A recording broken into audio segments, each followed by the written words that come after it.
Welcome back. In this new video, I'm going to be sharing a short story. It's the story of a very famous professor, Harvard professor, David Goleman.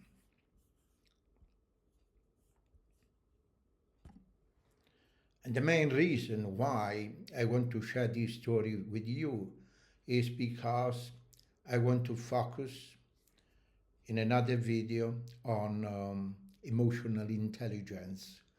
It's a very interesting topic. I also had the possibility to dig into different reliable sources because I think it's an interesting topic and I want to share it with you. But at the very beginning, I want to introduce the short story of Daniel Goleman. And the story has been told by David Goleman himself. I was born in Stockton, California, on March 7, 1946, the leading tip of the tidal wave of post-war baby boomers. I must have been conceived just around the time of VE Day, the end of the World War II in Europe, June 6, 1945. My parents were college professors. My father taught in the humanities, including Latin, and of course, a word on world literature, and what became St. Joaquin Delta Community College. The library there is named after him. My mother was a social worker who taught in the sociology department of what is now the University of the Pacific.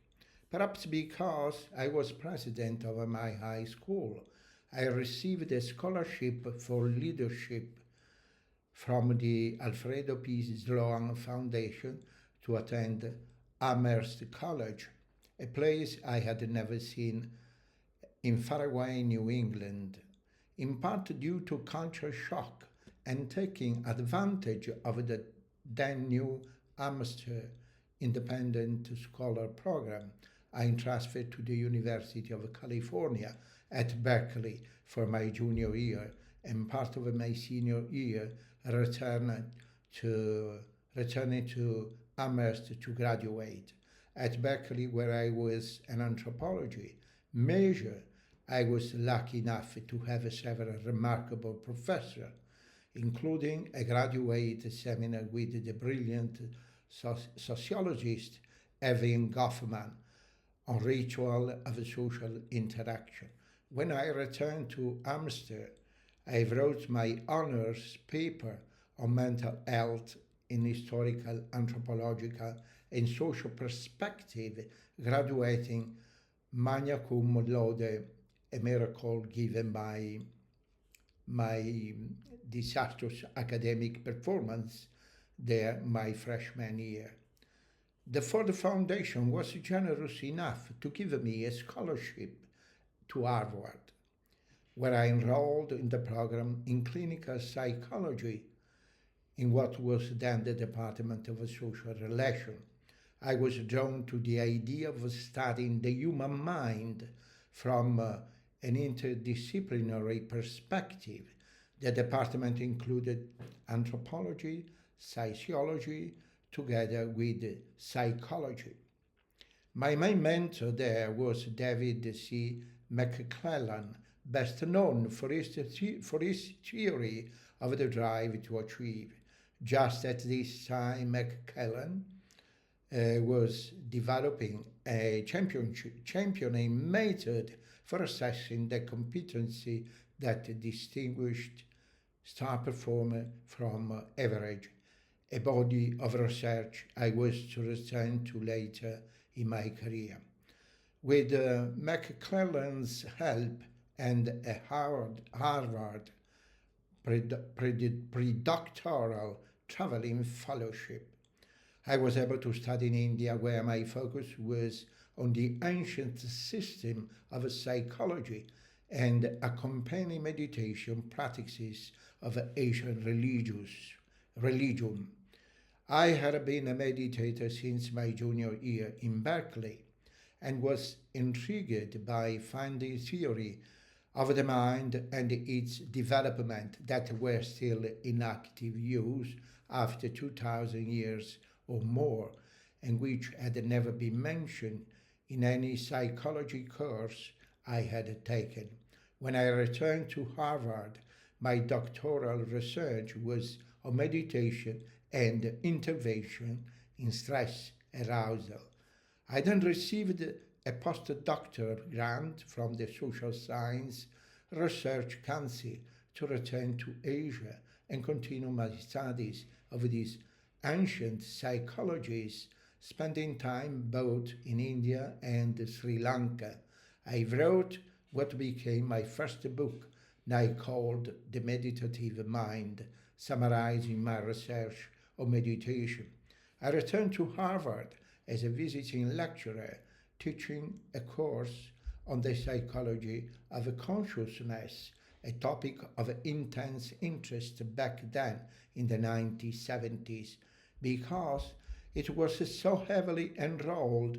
The class was moved from a small room to one of the largest lecture halls on campus. Then, on McClelland's recommendation, I was offered a job at Psychology Today, then a major magazine, by T. George Harris, the editor. This was an unexpected jog in my career path. I had always thought I would be a college professor like my parents, but writing appealed to me. And at the magazine, I went to a tutorial in journalism that was to set the course of the rest of my career. Recruited by the New York Times to cover psychology and related fields in 1984, I began a 12-year sojourn. I learned much about science journalism from my editor and colleagues. A talented crew on the science desk at the Times offered remarkable access and visibility. But I found that my urge to write about ideas with impact sent me in direction that did not always fit what the Times saw as news. This was especially so with the rich trove of research on emotion and the brain, which I had covered in small bits and pieces over the years for the Times. I felt the topic deserved to be a book, and so emotional intelligence came to be. To my surprise, the book ended up being hugely successful. I got so many requests to lecture, then I had less and less time for writing in the Times. I finally left the paper to devote my efforts to the message of the book, Emotional Intelligence. Foremost among these was the idea that school should teach emotional literacy along with the regular academic subject. While I was writing Emotional Intelligence, I pursued this idea with a group including Eileen Growald and Tim Shiver. In 1993, we co-founded the Collaborative for Academic, Social and Emotional Learning, headed by Roger Weisberg, which began at the Yale Child Studies Center and then moved to the University of Illinois at Chicago with Roger. The collaborative has catalyzed the SEL movement so that programs in these life skills are now commonplace in thousands of schools around the world.